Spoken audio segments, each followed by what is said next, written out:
Hello. So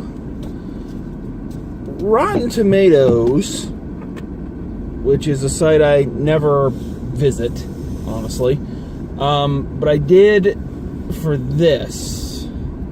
After seeing it, I wanted to see what people were saying, because I hadn't heard really much of anything about it in terms of audience reviews. Somebody told me that it had gotten all these bad reviews, so I wanted to see what it said. And on Rotten Tomatoes, this movie has a 21%, which apparently is pretty bad if I know anything about math, which anyone who knows me knows that I don't. So, I want to bring that up because I want to say, just from my point of view, Rotten Tomatoes, fuck you. Because this is a pretty good little movie. Best movie ever? No, I don't think so, but it's surprisingly heartfelt and surprisingly well done. And it's a movie that I didn't expect to like. I mean, I hate to say it, and it has a bias against it, but when you see, Patrick Schwarzenegger, and, we all know who his dad is. At least I'm assuming it's his dad. I don't think that's a very common name. But anyway, I think you see that name and people are like, ugh, they automatically just kind of, go, ugh, with it. Myself included. So I wasn't expecting to enjoy this. And it's an odd feeling when you're sitting there watching a movie and it suddenly dawns on you, it suddenly clicks that I'm actually enjoying myself. I'm actually very engaged right now. And you didn't expect to be. It's such a pleasant surprise. I find it very funny that so far this year, and anybody who's watched these has heard me bitch about,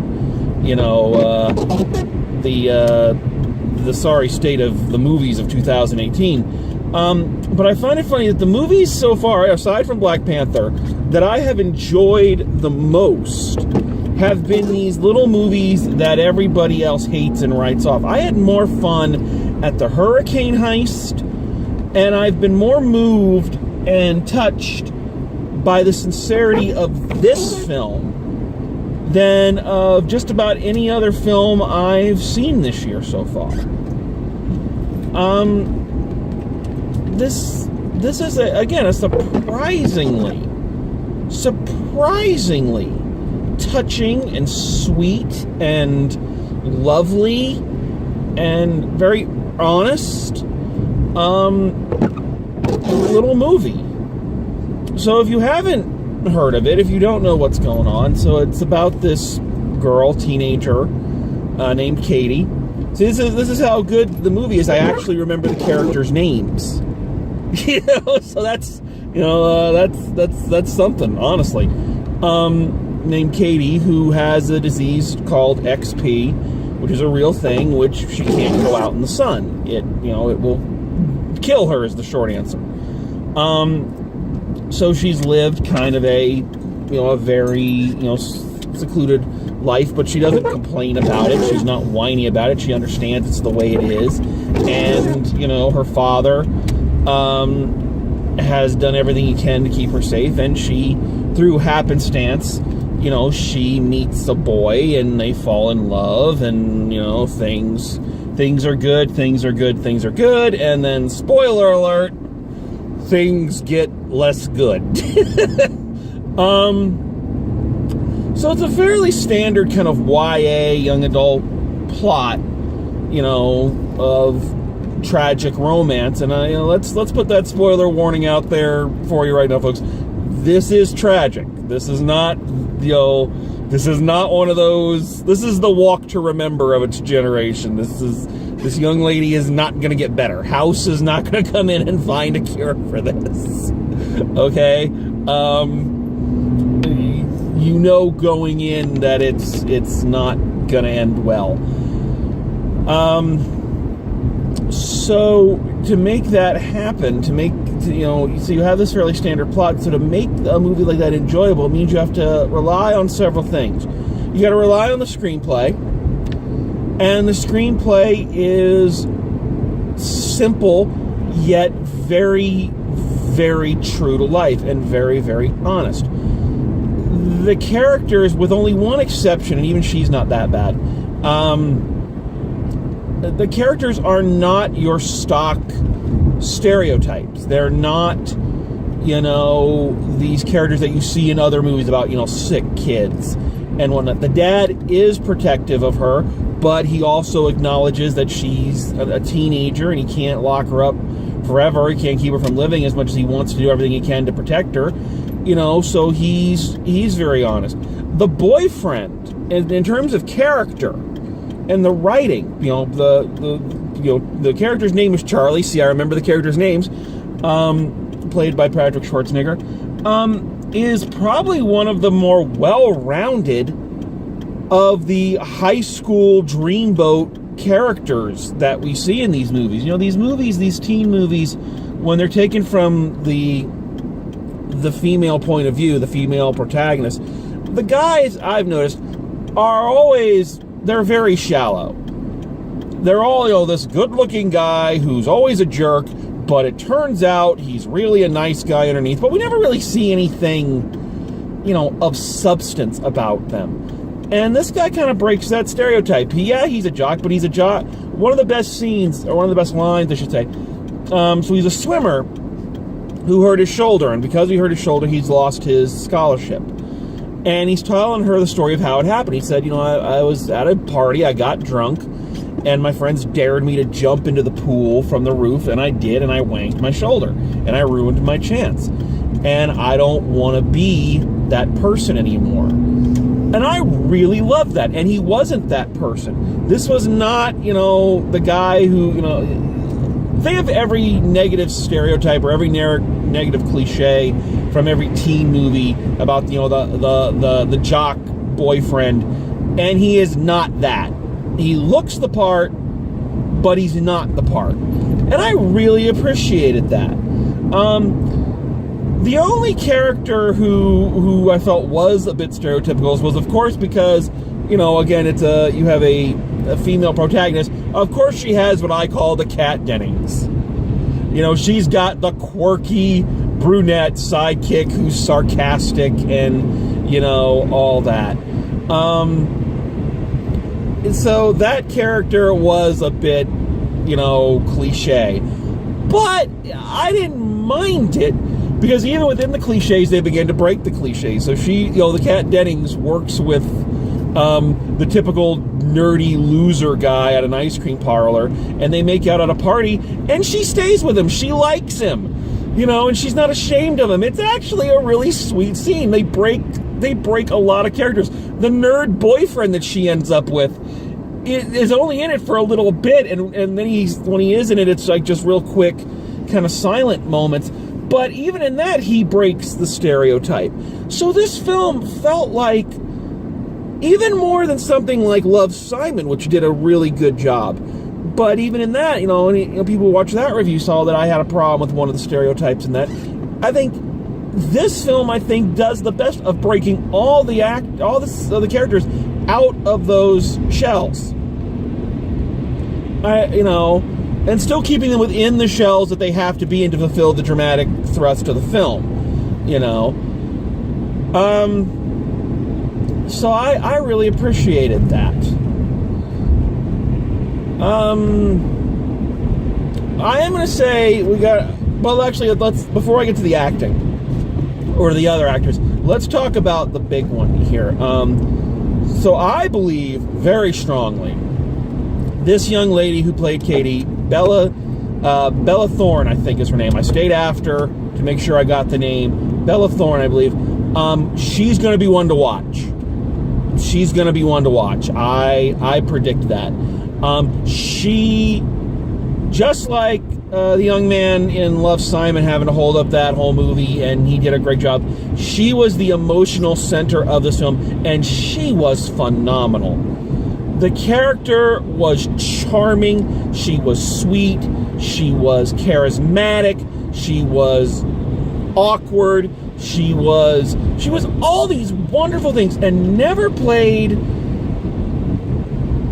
she never went overboard with it, at least in my opinion. She never stepped outside of, you know, the need for the scene to go over. Everything she played so naturally and so honestly. And even everything else in the film that doesn't work, and there are a few things that don't work, you forgive just about all of it because of her. Because all of the characters in the film are reacting to her and have a personal connection with her. And about midway through the film, it's not even very long in the film, you feel like you have a connection with her. You feel like she's your best friend, or some girl you've known, or a friend you've had.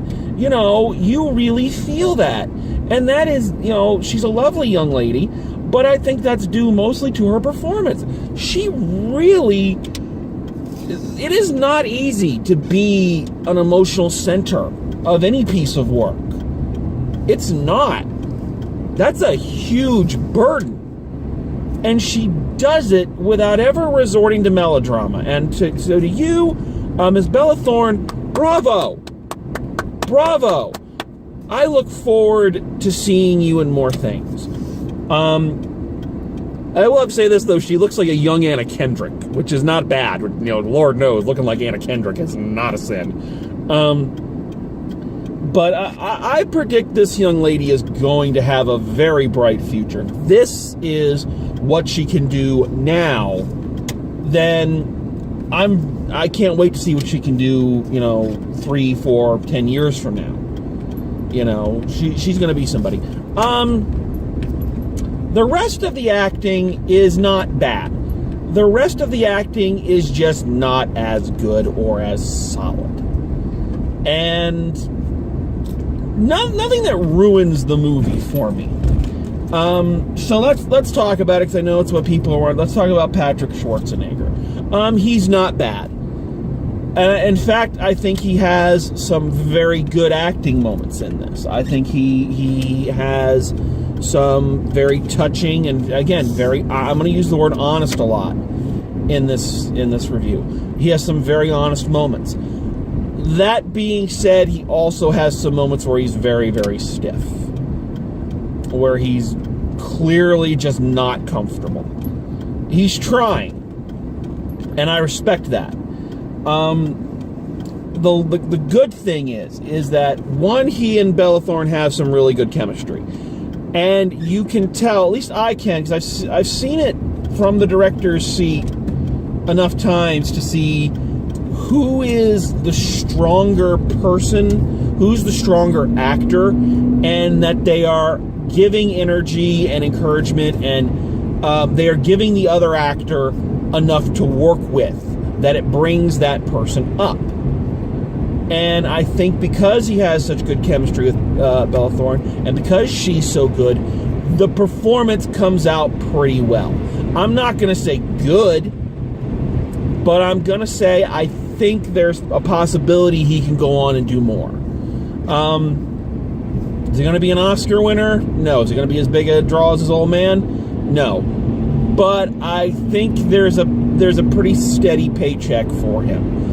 He just has to, you know, and again, I'm not saying that Bella Thorne did all the work. He brought his A game, and he got there. It's just he's not all the way there yet. Maybe he can get there, maybe not. But, you know, the other one I gotta kind of talk about is the guy who plays her dad. The guy who plays her dad is a comedian named, I think Ron Riggle, I think is his name. I may be saying that wrong. He's a guy who I've seen on, he's a comedian. He did a lot of stuff on Children's Hospital. He's been on Modern Family a lot. He plays Phil Dunphy's real estate rival. And I gotta give him credit for trying something new. Because this guy, his MO, his bread and butter has been playing, loud, obnoxious jerks. I mean, that's been what I have seen him in just about everything I've ever seen him in. That's what he's played. So here he's trying not to play that. He's trying to play a more sincere character, and I don't think it works for him. Now, again, I want to stress that he's not bad, and he has some really good moments. There is a really beautiful scene where, again, spoilers, so if you don't want to know the end, there's a really beautiful scene when the worst happens, and you know kind of where the story is going to end up. And Katie is making her dad a dating profile. And she and him have this very sweet, very underplayed little scene at the kitchen table about him going on with life after he loses his daughter. He's lost his wife already, and about him, moving on and being okay, and she needs to know he's okay. And he does a really great job there. He does a really great job with some of the other parts, too. He seems like a good-natured guy, and the character comes off very good-natured. Like, again, I don't want to spoil too much, but, the reason things kind of take a turn is because, Katie and Charlie stay out late, and she gets hit by the sun. And so it kind of starts a chain reaction. And he never blames Charlie. He never does the, how dare you, I'll kill you kind of thing. He doesn't do that, ever. He kind of accepts the reality of it, and that it wasn't done in malice. And in lesser movies, they wouldn't have gone that way. But I just think that the sincere, more grounded, emotional father character is a little bit outside of this guy's wheelhouse. I think he tried, and I think he did better than I ever would have given him credit for. But I don't think it lands all the way. So you have one really amazing performance and two kind of mediocre performances that are, I think, lean more on the side of passable or decent or even good, mainly because of the contact they have with the person giving the really great performance. But, I can forgive all that. A lesser movie, I couldn't forgive it. But this film really has a real heart to it. And like I say, it takes a lot. I've had this conversation with people. It takes a lot to get me to cry in a movie. Because I know when I'm being manipulated. Something has to hit me just right. And I'm not going to say I cried at this one, but I felt it. I felt it, inside. I really did. There's only one part of this movie I do have a little bit of an objection to. So again, I'm going to spoil things. So, when they on their first date, Charlie is taking care of some guy's boat for the summer. And he says, one day I'll take you out on it, and, we'll watch the sunrise. And, of course, she hasn't told him that she's sick. And, so, it's a thing. And then at the very end, when, she is, at the end, she's terminal kind of thing. It's only a matter of time before it kind of catches up with her. She says, I want to go out on the boat with you. And her father and her boyfriend let her. Now, I know that sounds very possessive and very horrible and very selfish in a way because, even if you know that the time is coming, if that was my little girl or even if that was the person I was in love with, I don't give a shit what you want at that point. I am not taking you out on that fucking boat in the middle of the day and speeding up this process. Fuck that. I don't care how noble and brave you are. That shit ain't happening, honey. So, for me at least, that point right at the end was almost enough to kind of, deplete my appreciation of this film. Almost. Like, it's a part I really had to let me put it this way. I was very engaged in this movie, as I said, surprisingly so. And the rough acting, it brought me out of it a little bit every so often, but I was always able to get pulled back in by the sincerity and the chemistry between the characters and the actors and all that. That moment brought me out of the movie. Because it was just so much of a, don't you dare let her, Even though it made sense within the story, it made sense within the character arc, but it was I couldn't agree with it. I think this poor movie is destined to kind of, disappear, sadly, and not a lot of people are going to hear of it, see it, and I think those who are just going to bash it and badmouth it. But I'm going to tell you, folks, this cynical old goat, it touched him, and I think, that says something to me. I'm just restating the obvious again. I think it's very sincere, well performed, and well directed, well acted. It's a movie that I think deserves more than the credit it's given. So, final grade for this one.